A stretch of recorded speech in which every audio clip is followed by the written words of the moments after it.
Direct from the Broski Nation headquarters in Los Angeles, California, this is the Broski Report with your host, Brittany Broski. Hey guys, welcome back to another episode of the Broski Report, starring me, Brittany Broski, your host, Brittany Broski of the Broski Report. Now, so much to talk about, guys, so much. I hope if you're driving, take your hands off the wheel, okay? You gotta take notes. If you're studying, stop. If you're doing anything productive, just stop. Just quit. If you're trying to be productive today, just quit. This is the message you needed to hear. Give up. Hopefully this helps in some way. If you're driving, close your eyes, take your hands off the wheel. Just relax. Give up, okay? Anyway, we have some housekeeping, okay? First and foremost, I would like to address the set because you bitches will not shut the fuck up about the set. I know, okay? I understand that the UK and Ireland are missing from this world map, my glitter map, okay? Now, I'll raise you this. I had a team of white men install this map, okay? So there are bound to be things wrong with it. And I realized it immediately after the first episode. I was like, oh my God, y'all look so great. Thank you so much for your help. They left and I looked at the map and I said, so where do you think the UK is? Okay, so where do you actually think that it went? Because I don't know. And something's wrong with some of the islands over here in the sort of like southern eastern hemisphere. And couldn't tell you, right? I'm going to totally blame that on who installed it. And the set's beautiful. They did a great job. I just don't really know what happened there. So yes, I do know that the UK and Ireland are not canon in the Broski cinematic universe. Sorry, okay? Also, we changed the desk around a little bit, okay? We have moved the Mickey over here. So now when I get the calls, oh my God, they're nuking us or whatever, Brittany, what are you going to do to help? When I don't answer that call, it's going to be coming from this phone right here, okay?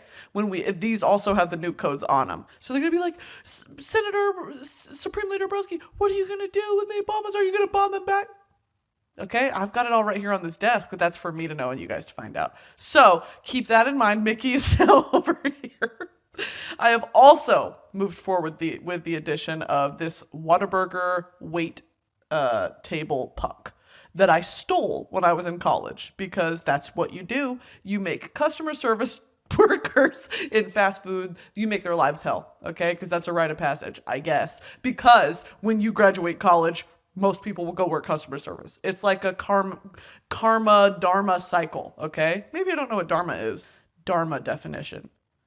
The eternal and inherent nature of reality regarding in Hinduism is a cosmic law underlying karma or dharma. Karma results from our past and present actions and those we will perform, while dharma is righteousness, a moral code of living. Okay, so not the same thing at all. Got it.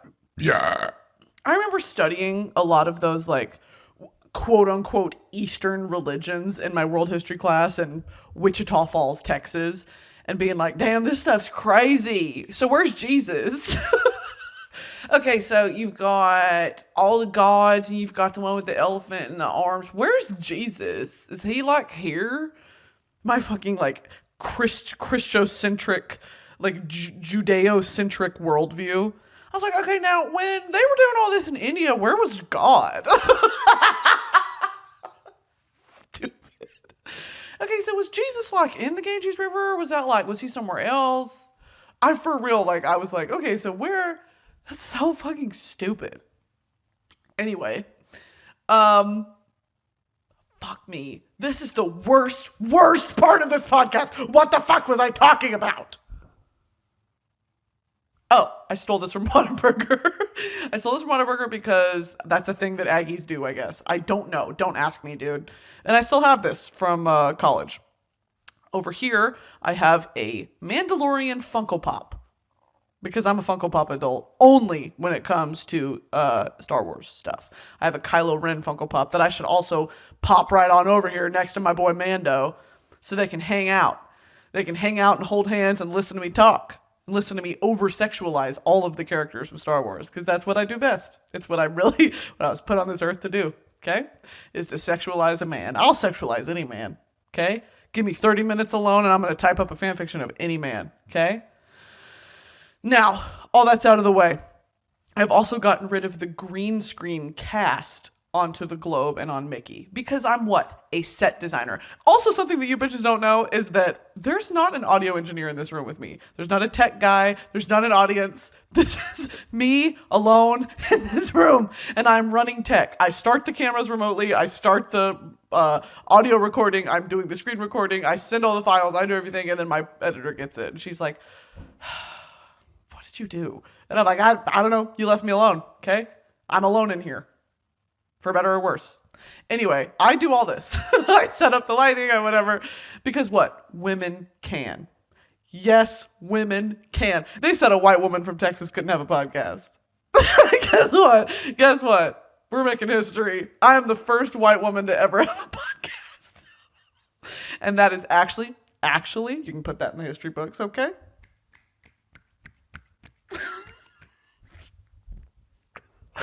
Oh my God. Okay, all that's out of the way. Now, in other news, this guy's fucking, again, if you're driving, hands off the wheel. Eyes wide open. Look at your phone. If you're driving, look at your phone. What's that tweet that's like, you brake check me? I have an open beer and you brake check me.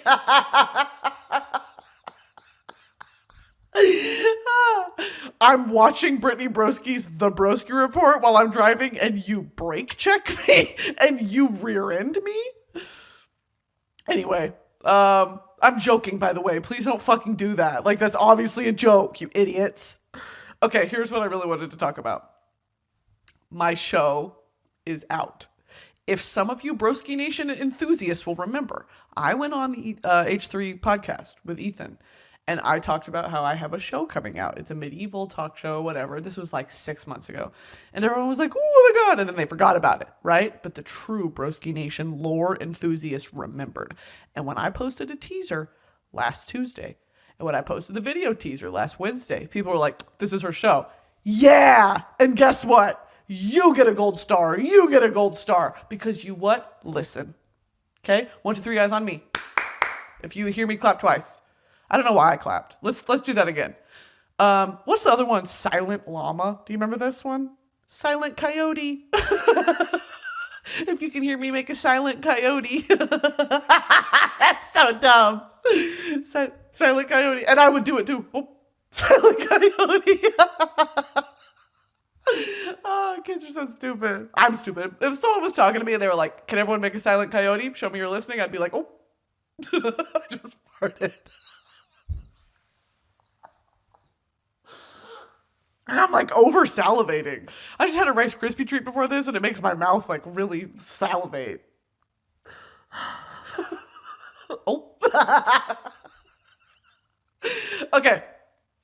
My show is out. For the love of Christ. I've been working on this show for 9 months. It is a labor of love. I've been so excited for you guys to see this because it's my dream. I think like, now that I can finally talk about it, I have always loved Hot Ones and Chicken Shop Date. Not for, oh, it's funny, but like, what a good concept for a show. It's completely rejecting and abandoning this idea of what late night or a talk show is. Daytime TV talk shows or late night talk shows where it's like the straight white man and he does a monologue and then he sits down and does hot topics and then they have a guest and it's all, the pre-interview is done and they know what they're talking about and it's rehearsed and then there's music guests and then it's done. I'm bored, boring, right? Yawn. Like, I want to see something new. And I think that Hot Ones, and even something like Good Mythical Morning, has completely reinvented what a talk show could be.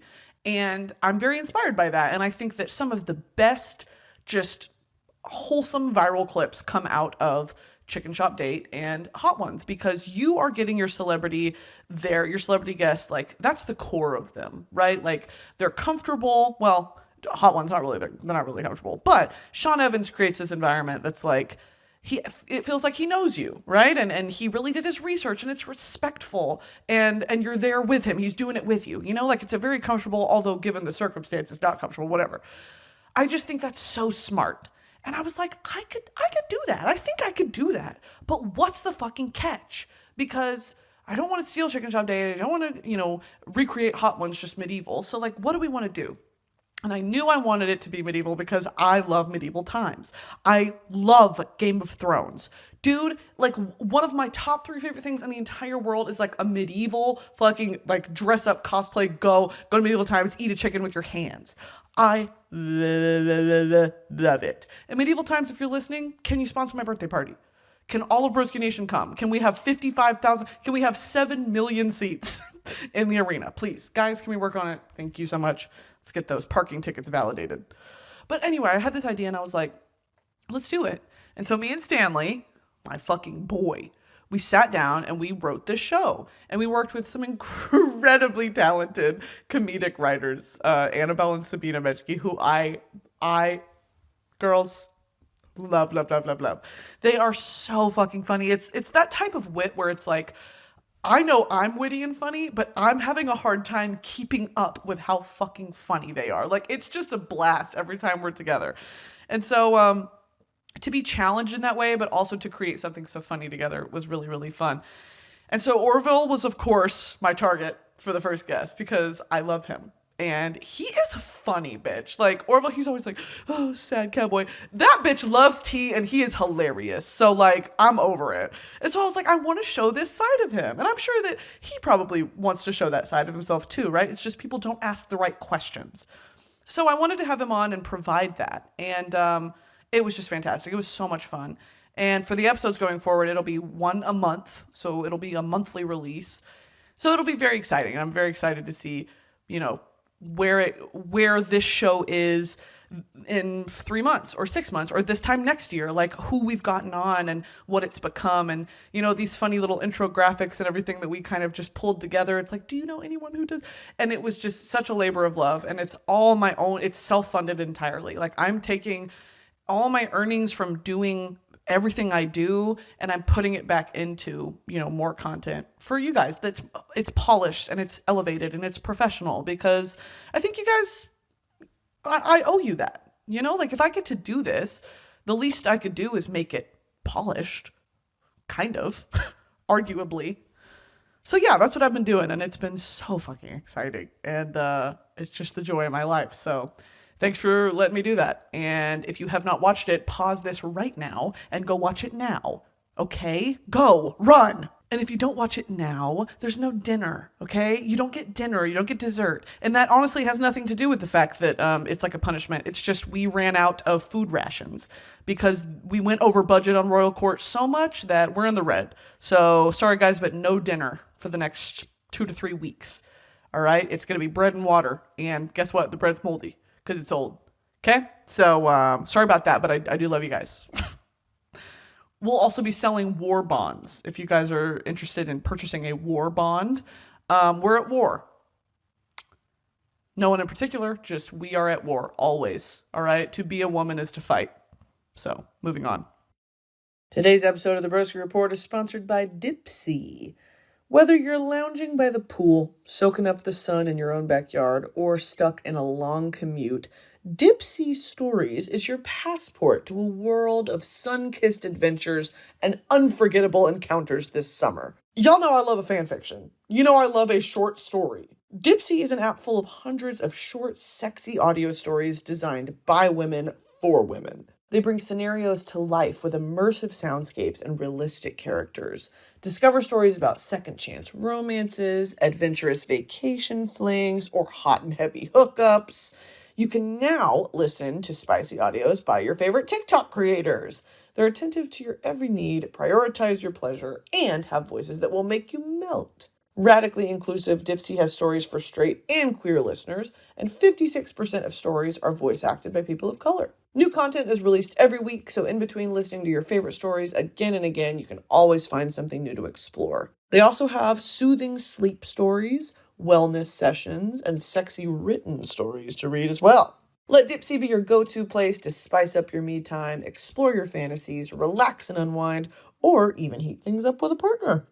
For listeners of this show, Dipsea is offering an extended 30-day free trial when you go to dipseastories.com/broski. That's 30 full days of access for free when you go to dipseastories.com/broski. dipseastories.com/broski. We have lots of obsessions to get through today, so if you don't mind the rapid topic change, I'm going to go ahead and jump into it. Hozier's new album is dropping soon, and he's released a few singles for this album, and I have been so blown away by all of them. Like, here's the thing. There is something about his lyricism that I've said this before, and like I'll say it again.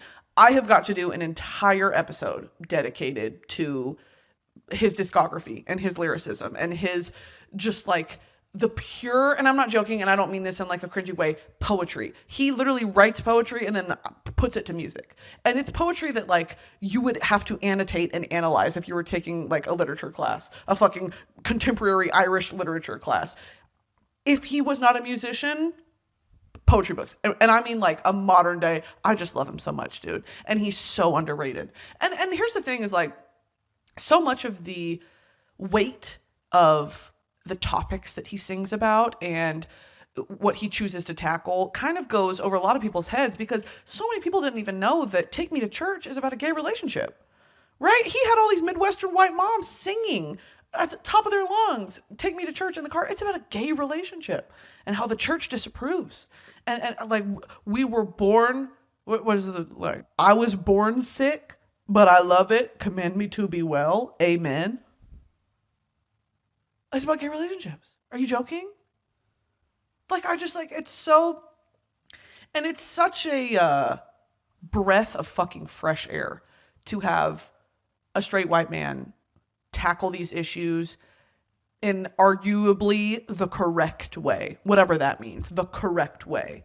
And he said before in interviews, which I love him so much. He said that he wishes more modern day artists would sing about these issues, you know, what really gets you going. It's like there's a responsibility as an artist to incorporate the injustices of your time into your lyricism and to sort of commemorate them and give them a voice, you know, and he does it so well. He also says all the time, solidarity costs nothing. To be an ally costs nothing. And wow, you know, last summer when Roe v. Wade was overturned and when all that kind of went down, and it was just incredibly traumatizing across the entire, not only nation, but I guess world. He released a song called Swan Upon Leda, which is, it's just kind of like a solidarity song. And he was like, new song. And he posted this little blurb about how, you know, this is how it starts. You start stripping women of their rights. You start stripping minorities of their rights. And then that's how it begins. Fucking Handmaid's Tale. And he was like, we cannot let this happen. And women are the foundation of a strong society. And in fact, like, they should be, you know, it should be a matriarchy and all this stuff. And he linked all these charities of like access to contraceptive pills through mail and to be discreet and all these things. And he was just so like, it's so thoughtful the way that he approaches his art and what it is to create art and what the duty of an artist is. Just this idea that an artist should dissect and criticize the world in which they live. You know, there's a certain escapism in radio pop hits or things, you know, like what Charlie XCX makes or what Troye Sivan makes. You know, it's like, these are great songs and they're fun club bangers. Not everything has to be so dark and hard and heavy, but for some reason, that's kind of the music I gravitate to. And I really respect the people that do that, because it's not an easy task and it's a very noble task. And, you know, the argument is, well, are you really making a difference? Well, you know, everything starts through word of mouth. And if you're singing this at every fucking concert you put on and it's catchy and you're getting people to sing along, oh, I want to know what this is more about, and they're doing the research into it, it's like, that's how you spread, that's how a movement spreads. And it's a beautiful thing. He also has a song called Nina Cried Power that he features Mavis Staples on. And the first time I heard it, made me cry, made me fucking sob. Just like Swan Upon Leda, I heard it halfway through, I was like, I can't do this, and I turned it off. And it took me like another week to give it another try. It's just so thoughtful. And Nina Cried Power is about, you know, how modern day civil rights, we're kind of stuck back in the 60s again in America when it comes to civil rights, and how it's just ludicrous. It's insane that we're still dealing with the injustices and the brutality that, you know, 70 years ago we were still dealing with. So anyway, Love Hozier. This episode of the Broski Report is sponsored by my good friends over at Tinder. You know what time it is. Uncuffing season is here, aka summer, also known as the best time to be single, to have fun, make some unforgettable memories. It starts with a swipe. So many possibilities really are just a match away, and Tinder is the world's most popular dating app. That means the most opportunity to find whatever it is you're looking for, and Tinder has more safety features than any other dating app.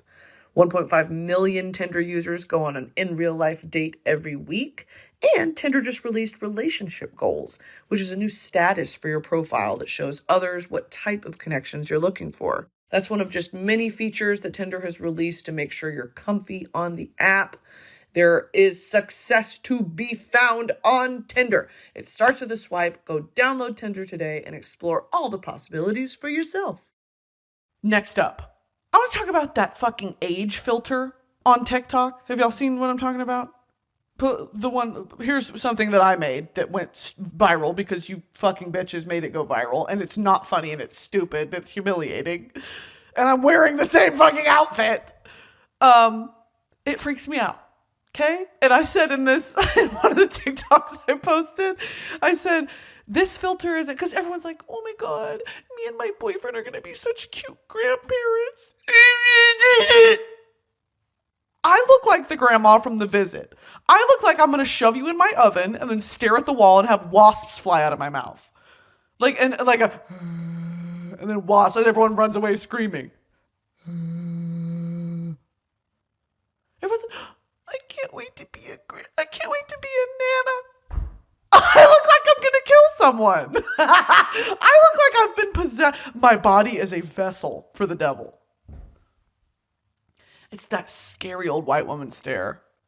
I don't know what it is, and I did not think I was going to have it, but God damn it. I think, okay, it freaks me out for a lot of different reasons, okay? And yeah, I cried over it. Because everyone was like, why did this filter make me cry? And at first I was like, shut the fuck up. It's a TikTok filter. And then I did it, and I said,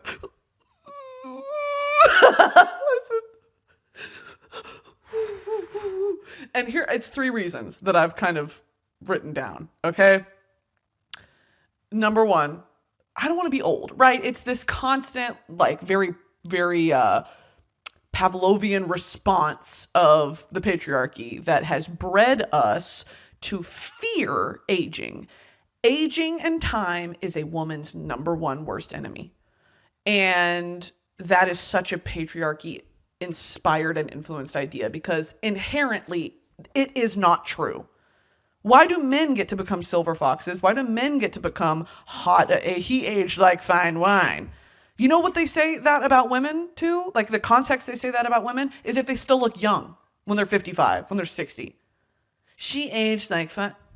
That doesn't even make sense, first of all. Like it gets better with time. Why? Because she still looks young? I will always resent that because that leads me to my second point of why this kind of freaked me out is because I also have this existing sentiment and philosophy in my head of what a privilege it is to get old and to have experienced life and to have your body reflect that you have lived, because it is a privilege and a beautiful blessing to get to live, to get to wake up every morning and experience how beautiful life can be and how sorrowful life can be. That is the human experience. I will preach it at every fucking mountaintop that humanity is the universe experiencing itself over and over again. And what a privilege to get to live to the end of your life. 70 to 100 years. And to show it.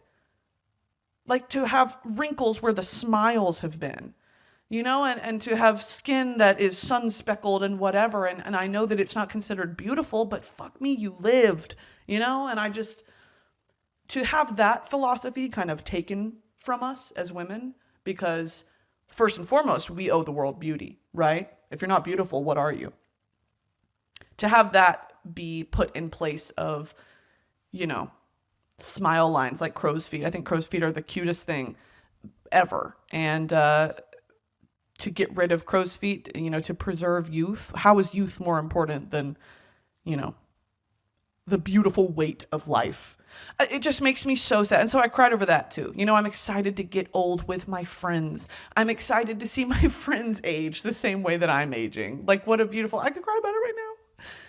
Like, to do that all together, you know, and to have lifelong friendships and to experience everything. I want to experience everything. And I love being alive. I love being alive. And I don't want to die.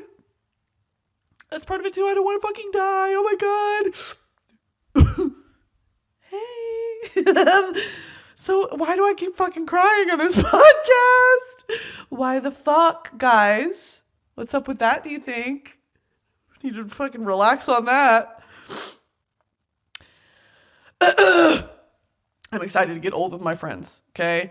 And third, like I said, why it freaks me out, it's because I'm scary looking. Because this filter made me look like the fucking grandma from The Visit. That's the third. That's why it freaked me out the most. Because I'm not like a cute little Mimi. I'm fucking terrifying. You know what else? Why I've become so like everything ties into each other, of course. And that's why the structure of this podcast works so beautifully, is because it's stream of consciousness, because that's how my fucking life works. That's how everyone's life works. I've been obsessed with, well, mortality has always been on my mind from when I was sentient. When I was like 5 years old, I was like, death, what have these hands wrought? Me playing with my Polly Pockets, like dropping them dramatically and looking at my hands like, but these hands too will age. Anyway, I have been really in this sort of existential mindset because my latest hyperfixation is, can anyone guess it? Correct. World War I. And you know what? I posted about this on TikTok and so many of y'all were like, same, I get it. It's like a thing. Like, people will have their one historical event that they really like. For a lot of people, it's the Titanic, right? That's easy. World War II is another one for a lot of people because it's very interesting. And it's this question of how did that happen and why did that happen? And like, some things we'll never know. But with World War I, for me, I'll be honest and I'll be transparent with you guys because that is what I do best. And it's incriminating and humiliating, but I'm here to share because I am here for you. What got me on this mindset, on this like track, this train, is concurrently I'm still in my Ewan Mitchell phase. I love Ewan Mitchell. Can we throw up a picture of Ewan Mitchell? Right here? Yup. Ewan Mitchell, as I do with any man that I'm obsessing over, I have got to watch everything he's ever been in. I was talking about this with Brooke. Again, how many times am I going to talk about Brooke on my podcast? We have to have Brooke on. We need to talk about guests later too, because I'm interested in having guests on this show. I just don't have a second microphone. Okay, so we need to get into that. But I was talking about this with Brooke because it's like that's the natural. It's called, you know how lawyers will do discovery when they're researching a new client or like a situation. I'm doing discovery on the men that I love. So Ewan Mitchell, I was doing discovery on Ewan Mitchell, and he's in this BBC show called World on Fire, and it is about World War I, Britain's involvement in World War I leading up into World War II, and how it just like shook the country and how they were so determined to go fight for their country and how inevitably it really bore no fruit. You know, it was not worth it. And it created what's called the lost generation because so many fucking young able-bodied men died for, I mean, arguably, I'm very anti-war, so no reason. War is pointless, and it's avoidable, and it's wholly unnecessary, I think. So they fought and died in this war for whatever reason. And two, you come back from war, and you're supposed to just assimilate back into real life? No. So a lot of people having, like, had this unbearable, unimaginable weight put on their shoulders of watching their buddies die in front of them and fighting this war that they don't give a fuck about and killing German soldiers who feel the same way. They're fighting a war that they don't give a fuck about. So it's just young people killing each other. And then you come back and it's like, oh, I have to go back to work. Got to go to my job. And it's just, so they were called the lost generation because in all aspects, they were lost. Religiously, traditionally, faithful, like all of it, a sense of purpose just gone. And so I think that's so fucking interesting. And I also did a YouTube video on this about World War I's impact on art and how some really, really like terrifying art came out of World War One. Because what a terrible time to live through, and a source of inspiration to sort of, it was a unifying factor for a lot of artists, their reaction to the war. So go watch that if you're interested. I think it's very, very interesting. And I hope I explain it in a way that kind of gets you intrigued too. It's not too much like, oh, you're going to lecture us. Anyway, I watched the show World on Fire, and yeah, I got a VPN, and yeah, I watched it illegally on BBC iPlayer. Whatever, dude, fucking sue me. I love Ewan Mitchell, and I love the BBC. And so I watched it, and it's genuinely, like, really good. Like, I was invested. And after season 1, I was like, what the fuck? But season 2 just came out. Ooh, ooh. So I'm in the middle of watching that right now. But Ewan's in it for, like, I'm not joking, 2 minutes. It's like 6 episodes, 6 hour-long episodes, and he's in it for 2 minutes. Fuck you, bitch. You know why I'm watching this fucking show. This episode of the Broski Report is sponsored by Athena Club. Shaving used to be something I dreaded. I always get strawberry skin so bad, but Athena Club's products make the whole process of shaving really quick and easy. The blade on my old razor used to get all goopy after a few uses, so I love the water-activated serum on Athena Club's razors. There's just enough of it to soothe while shaving, but it doesn't get that gunky buildup on the blade. It's also made with hyaluronic acid and shea butter. The best part is the razor kit is only $10 and comes with 2 blade heads, a magnetic hook for shower storage, and your choice of handle color. I have the blue one, but they also have black and white razors for all you minimalists out there and a bunch of other colors. And with Athena Club, you never have to think about blade refills because you choose how often you want your replacement blade shipped to you. And you can now find them in Target stores nationwide. So it's so easy to swing by one of the many Target stores whenever you need more blades. Athena Club also has the most amazing shave foam that will leave your skin soft, hydrated, and smooth. And a little goes a long way, so this stuff will really last you a long time. Show your skin you care with the Athena Club Razor Kit. Get started with Athena Club today by shopping in-store at Target nationwide. Just head to the shaving aisle to buy your razor and refills. So my hyperfixation on World War I came from, of course, Ewan Mitchell. And now my hyperfixation on World War I has led me into my book talk section of this episode, which is I recently went to Barnes & Noble, and there's a really cute Barnes & Noble in, I think it's Studio City. And it's this old theater that they've completely turned into a bookstore. And it's so cute. And I love going there. And everyone who works there is really nice. So I'll just go in there for like an hour and I'll just kind of browse around and whatever. But I'm also in the middle of reading Throne of Glass right now. Like, I'm still trudging along through book 7 because I don't give a fuck about Kale, dude. I say this every episode. I don't give a fuck about Kale. He's the main character of this. I need to just finish it so I can start Kingdom of Ash. Anyway. And of course I finished Court of Thorns and Roses, which y'all need to read. Okay? You need to read it. So I was at Barnes & Noble, and of course, because I'm in the middle of this hyperfixation, I went up to the counter and I was like, hi, do you guys have A Farewell to Arms by Ernest Hemingway? And the dude was like, you want to read that? And I was like, what? Because I was wearing a Pedro Pascal t-shirt.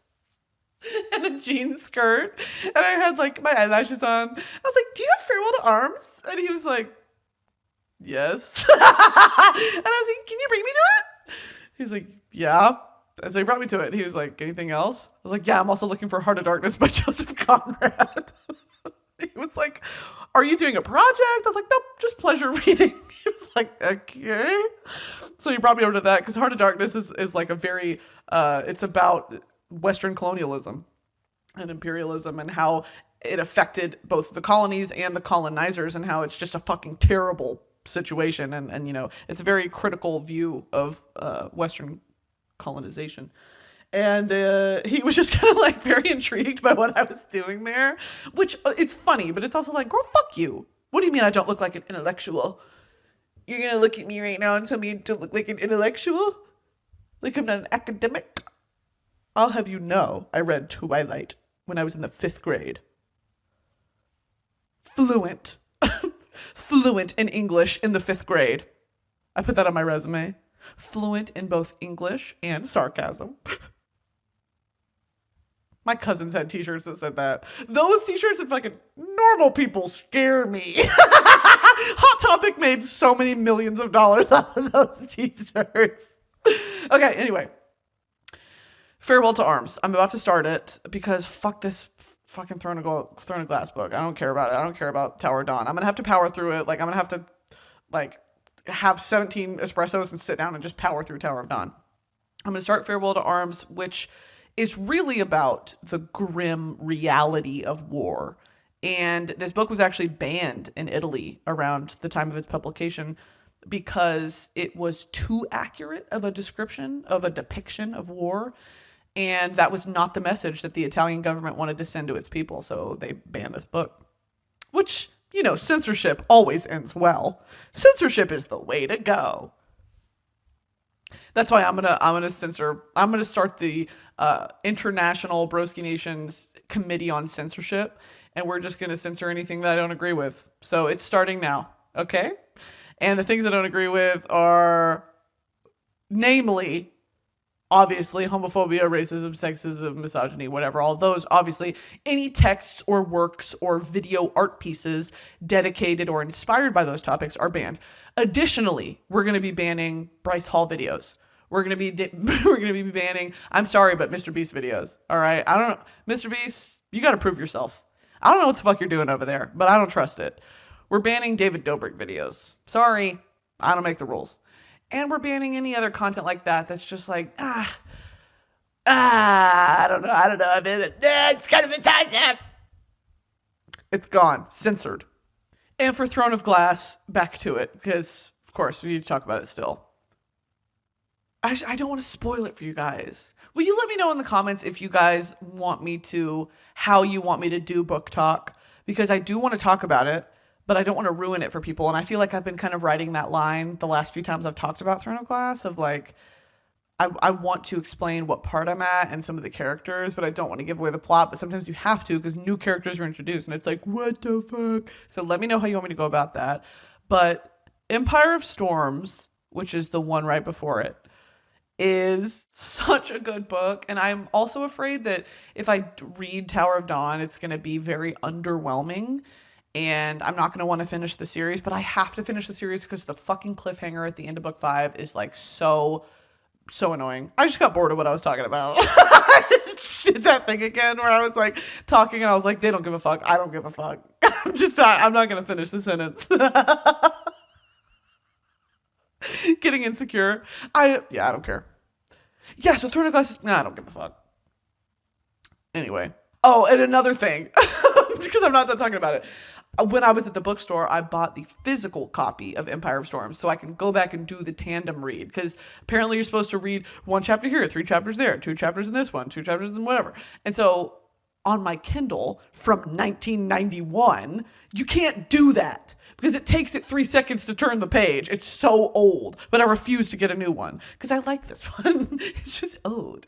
And so I bought Empire of Storms so I can read 1 chapter on my Kindle and then read the chapter in the other book physically. So I didn't have to, because they're like 700-page books. So I was like, I'll just keep that on my Kindle. So that's my solution. Okay, so if you don't be like me, if you're going to read Throne of Glass, buy both of them physically and do the whole thing. Like print out the little sheet that tells you how to do the tandem read, go through and tab the pages, like do that. Don't do what I did, because what I did is piss me off. Speaking of literature, okay, what I'm about to say to you is very troubling. I need you to understand that. I'm about to talk about this man. And apologies to this man, but it's sexualization time. He's not real. He's a video game character, which makes it worse. Now, I need you guys to ask me, Brittany, have you ever played Call of Duty Modern Warfare in your life? Go ahead and ask me. No, I have not. I have never played Call of Duty. I don't know the plot. I know that it's Call of Duty. I'm assuming that's the military. Modern Warfare, I'm sure it's a bunch of like cool nighttime binoculars and scopes, whatever. Extended mag. Don't know what that means. Extended mag. Oh, it's a magazine. Okay, so I'm going to be put on a list for fucking Googling gun stuff. Whatever. Idiot. Why did I do that? Anyway, this man, part of this is like the chicken and the egg, right? Am I the problem because I have spoken out loud with my mouth about having a mask kink? Is this my fault? Or is it the internet showing me what I need to see? What am I liking online to where the TikTok algorithm is like, oh, she's gonna love this one. And it puts an edit of Ghost from Call of Duty on my For You page, and I'm like, yeah!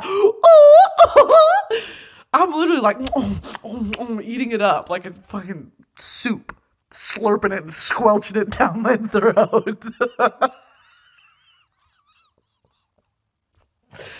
Sometimes I feel like when I get to a certain level in these podcast episodes where it's like, we know this is about to be horny hour, right? I'm sitting in this chair. I come before you horny.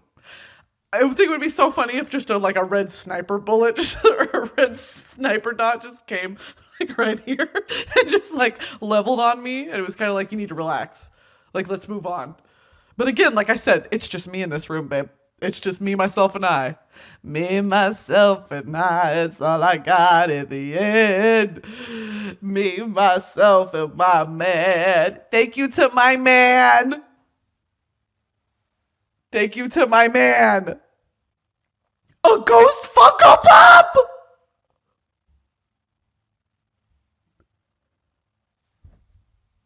It's something about his eyes. Maybe I'm just very mentally ill. Maybe I just need to be shot. Maybe I just need to... Oh, God. Oh, I gotta show you guys some of these edits.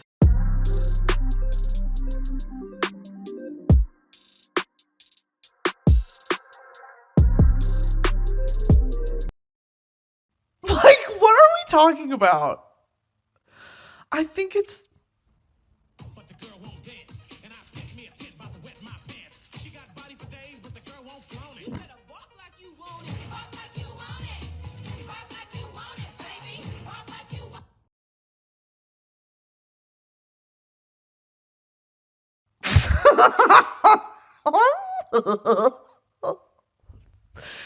All right.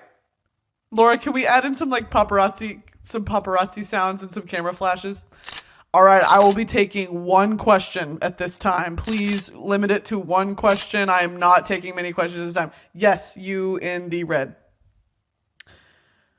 Why am I attracted to Ghost from Call of Duty? That question isn't allowed. Thank you guys so much for your time today. All right, get home safe. And then I leave the press conference because that's fucking invasive, okay? I think that, namely, I am very ill. Arguably incredibly unwell. And I think that does have something to do with it. 2, chronically online has a lot to do with it. 3, the content is out there, right? I'm just consuming what was made for me. I'm enjoying what's out there to be enjoyed. I love a male physique. I am a slut for a male physique.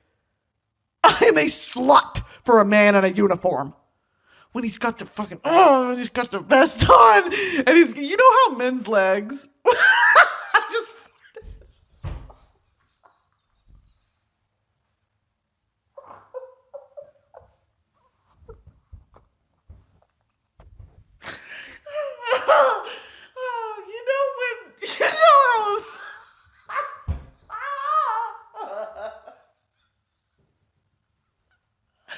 Okay. I have to explain this to you. What do I even Google to show you this? Javier Pena standing from the back. Oh. Yeah.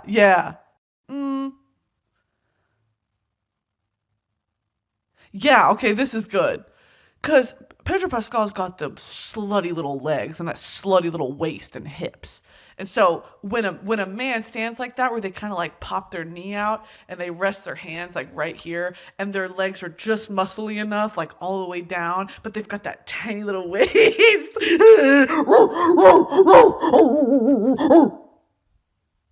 I want to like get on all fours and like, I'm the alpha. I'm the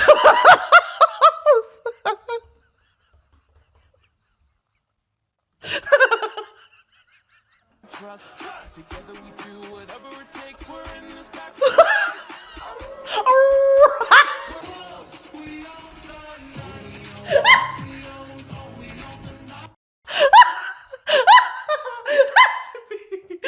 We are wolves. Oh my god! It's that slutty little stance they do. God damn! I am so touch starved. I'm so touch starved. For the love of Christ, somebody just volunteer. Just do it. And then I'm going to come on this podcast and be like, I think God is the savior. And I think that eternal life is possible through all that believe. Like, that's going to be me after, like, someone fucking touch me for the love of all that is holy. For everyone's well-being. Anyway. Ghost. Back to it, dude. I have moved forward with the decision to open AO3 and discover all that the world has to offer via AO3. Now, what is AO3? Some of you may be asking. Archive of our own. Archive of our own. It is a fanfiction website. Not for the faint of heart. Not for the faint of heart. It's a fanfiction website for the dirtiest minded, most touch-starved individuals. But you know what's funny is like it's not. Because some of the most well-written fanfictions I've ever read in my life have been written by married women who are sitting on the couch typing it with their husband on the couch with them, watching television. They are just so inspired. I don't know what it is, dude. I don't know what it is. But it's like, it's just women. And it's so good. And so I knew that starting on this ghost just death spiral, because I know what comes next, right? Like I know what fucking comes next. And you know what makes it worse? He's not real. So guess where I fucking landed last night? Ghost cosplayers. Oh, fuck you. Fuck off. I'm at my lowest low. This is my rock bottom.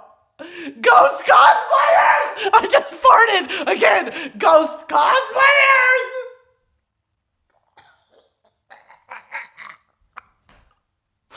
I am a victim. I'm a victim.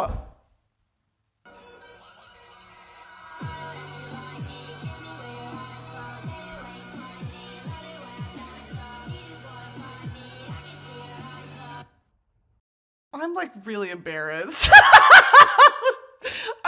I think I'm done with this episode. I'm feeling like maybe we need to end the episode because it's over. It's over. Getting red in the face. I'm hot. My face just got hot. I don't even know, like, if I were to bring this up to my therapist, I don't even know what to say. How do you even approach the subject? So there's this guy, Ghost from Call of Duty Modern Warfare. Oh, he's cute. Terrifying. What is going on? Anyway, I read this fanfiction last night that gave me my life. I was like, I finished it and I had to be like, God. Jesus. I had to go get some ice water. Dunk my head in it. Christ. It was so horny. It was so hot. Ghost? Ghost cosplay! No. Put the Nicolas Cage bit up here again. No, not the bees. Oh, my life is just like not. If I worked a 9 to 5, I would not be like this, dude. That's a lie. Just lied. Caught myself in a lie. If I worked a 9 to 5, I wouldn't have the time to lay in bed and watch 2 hours of ghost edits on TikTok and then proceed to go into AO3 and read another 3 fan fictions of Ghost for the next hour. That is not right. It's not well. You're not okay. Figure it out. Like, what the fuck? Okay. I'm going to end this episode because I've fully bared my soul, and I can only do that for so long. I can only really give y'all so much. I love you guys, and thank you so much for listening to the horseshit, chicken shit that comes out of my mouth. I am so thankful to you. And with that said, go watch Royal Court.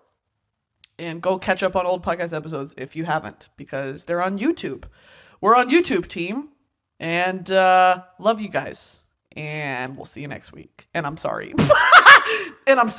So just wanted to send you off with an apology. That's very sincere. All right. Love you. Bye.